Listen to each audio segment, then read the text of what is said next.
You're doing everything you were told to do: the degree, the job, the direct deposit every other Friday.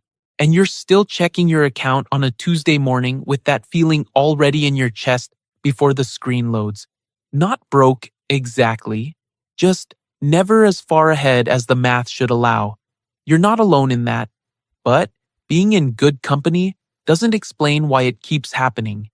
There's a name for what's keeping you there, a cycle built to consume everything you earn before you get a chance to think about it.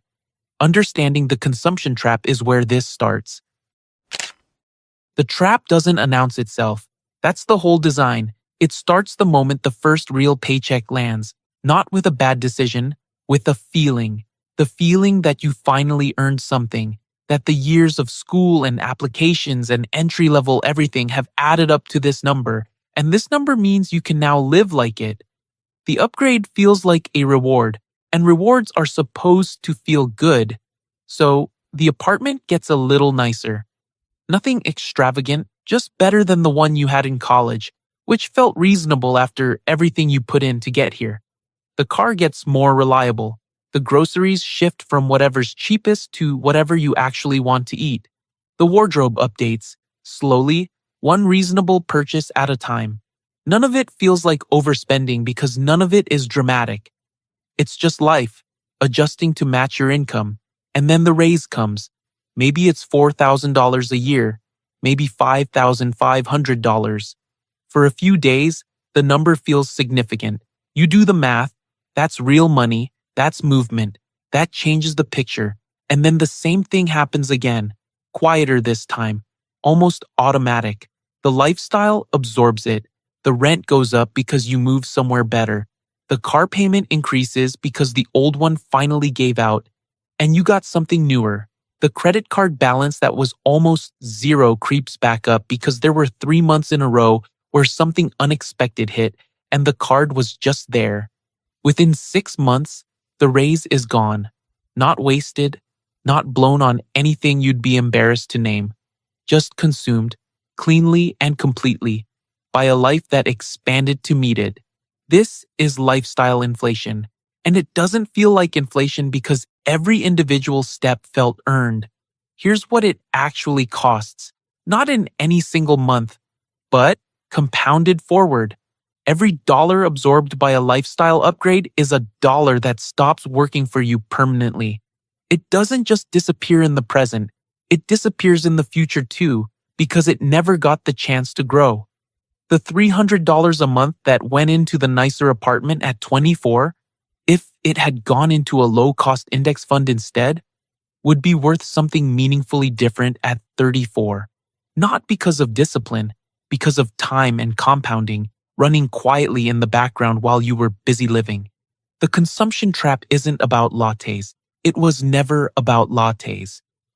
It's about the structural drift that happens when your spending rises in lockstep with your income year after year, so that no matter how much more you make, the gap between what comes in and what stays never actually widens, and the trap has a specific gravity to it, a social pull that makes it almost invisible while it's happening. The people around you are doing the same thing. The nicer apartment is normal. The car upgrade is normal. The credit card float is normal. Currently, the average American household carries over $10,000 in credit card debt. Not because people are reckless, because the trap is the water everyone is swimming in, and nobody mentions the water. Escaping it doesn't require deprivation. It requires seeing it clearly first, and then making a different decision about what the next raise actually does. That different decision is what separates two people who started at the exact same place, at the exact same time, with the exact same paycheck. And the way those two paths actually play out, that's worth looking at directly. Their names are Derek and you. You both got hired the same week at the same mid-sized logistics company in Columbus. Same starting salary, $54,000 a year. Same onboarding packet. Same gray cubicle on the 3rd floor with a window that faces the parking garage. From the outside, the starting line was identical. Derek gets his first paycheck and does what feels natural, what feels earned. He leases a 3-year-old Chevy Silverado, dark blue monthly payment of $510. He pulls into the parking garage on a Monday morning, and something about that feels like proof, like evidence that the grind was worth it, that this chapter is different from the last one. The truck says so. People notice. They always notice. You get the same paycheck. You sit with it a little longer. You're still driving the 2013 Toyota Camry you bought used during your last year of college. There's a crack running across the bottom corner of the windshield that you keep meaning to fix. You park it in the same garage as Derek's Silverado, and you feel the gap between the two vehicles like a physical thing. Not shame exactly, just a quiet awareness that from the outside, this doesn't look like progress, but you open your HR portal that first week and do something Derek doesn't. You set up two things. First, you contribute enough to your 401k to capture the full company match, 4% of your salary, matched dollar for dollar by the company. Free money sitting in a footnote of the benefits email that most people on your floor deleted without reading.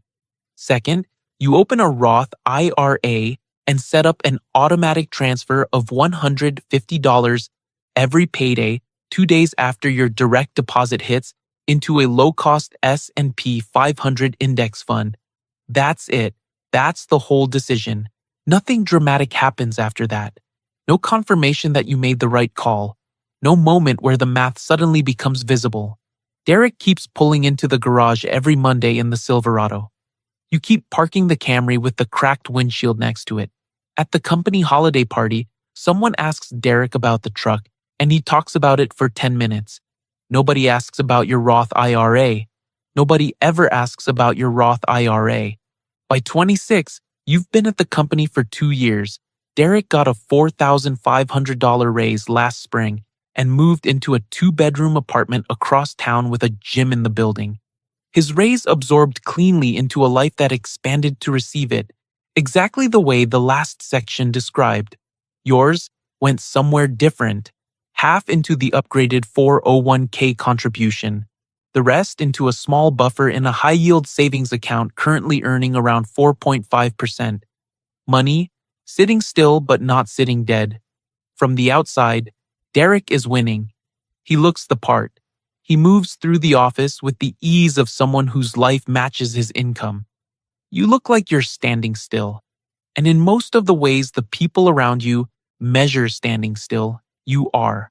But something is happening underneath that nobody at the company holiday party can see. The $150 payday transfer has been running for 2 years without interruption. The 401k match has been capturing free money every single pay period. The index fund has done what index funds do.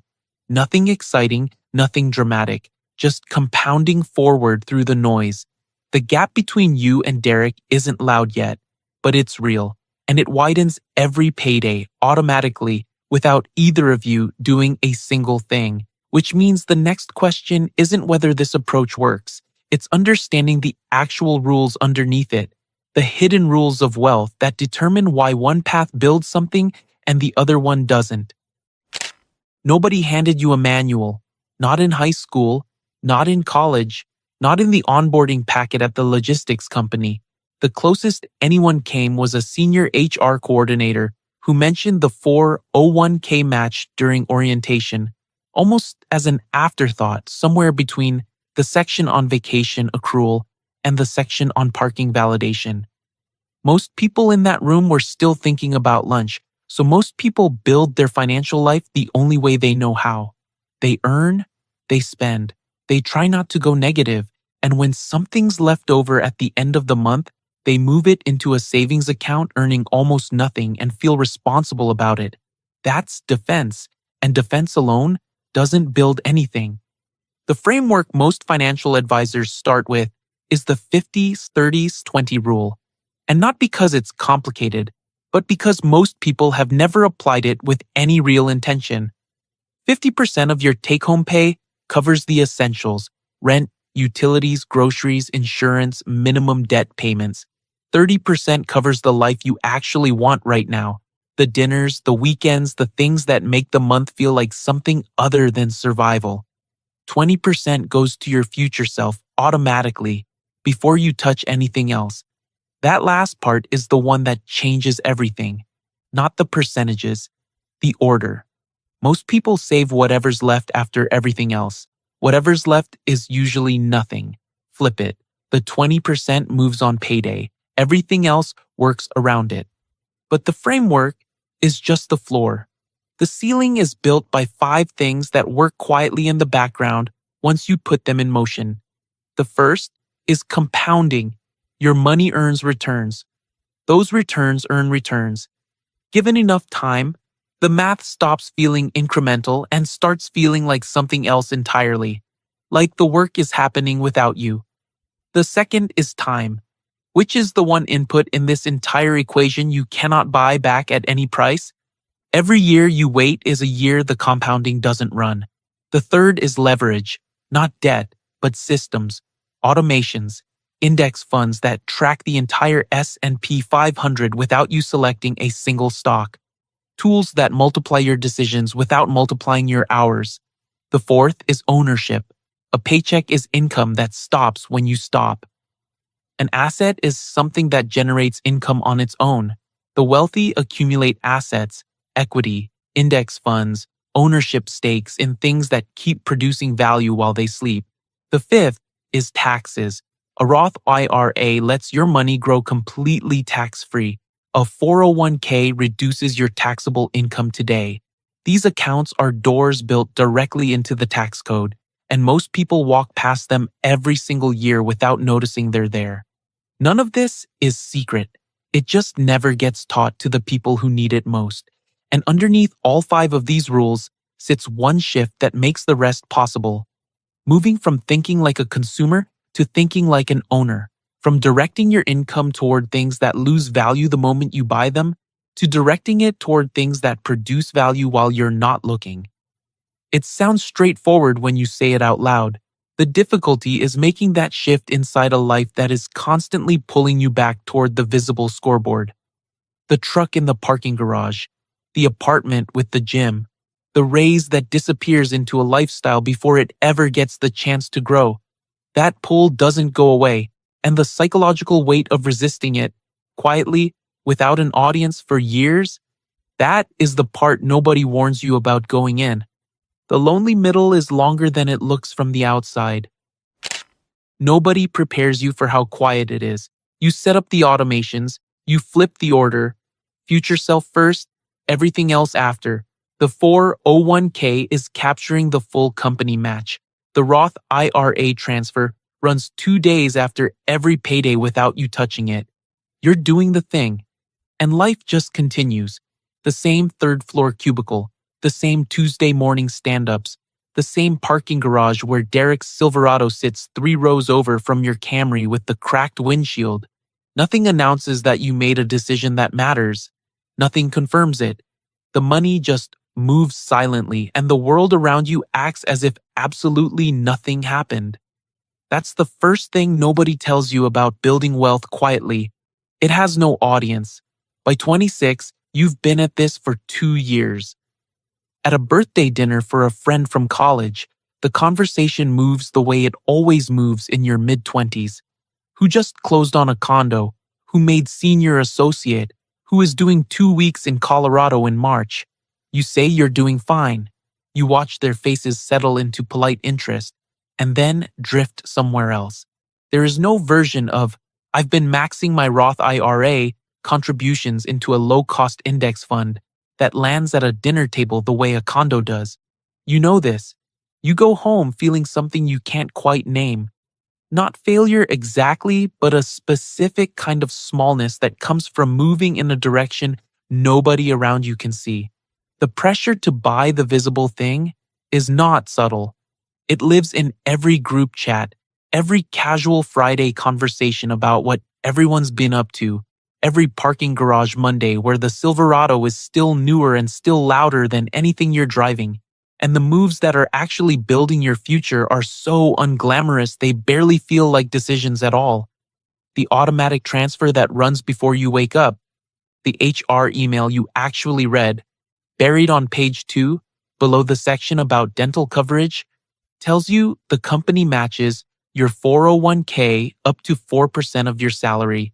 Free money, sitting in a footnote that at least half the people on your floor will never collect because the email looked administrative and the enrollment form took 15 minutes. You filled out the form, you captured the match. That single decision, made alone on a Wednesday afternoon with nobody watching, compounds into thousands of dollars over the next decade. It doesn't feel like thousands of dollars. It feels like a form. This is the lonely middle. Not a montage, not a turning point, just years of correct, invisible decisions stacking quietly on top of each other while the world keeps rewarding the people making the visible ones. And then the stress test arrives without warning. It's an ordinary Thursday morning when the calendar invite appears, all staff meeting, 9 a.m., no agenda. You already know.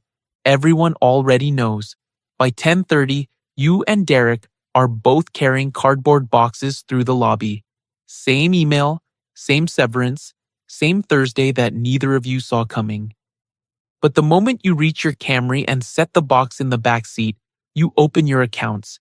And the number sitting there, quietly built, never announced, never once mentioned at a dinner table, gives you something Derek doesn't have. 9 months, you have 9 months of runway. What happens next, for both of you, is where becoming the architect either means something or it doesn't. Derek takes the first job he finds. He doesn't have a choice.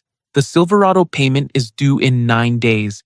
The rent on the 2-bedroom hits on the first. The credit card he's been carrying, the one that started as a backup for emergencies and quietly became the thing that covers the gap between what life costs and what he earns, is sitting at a balance he doesn't look at directly, somewhere around 24.99% APR.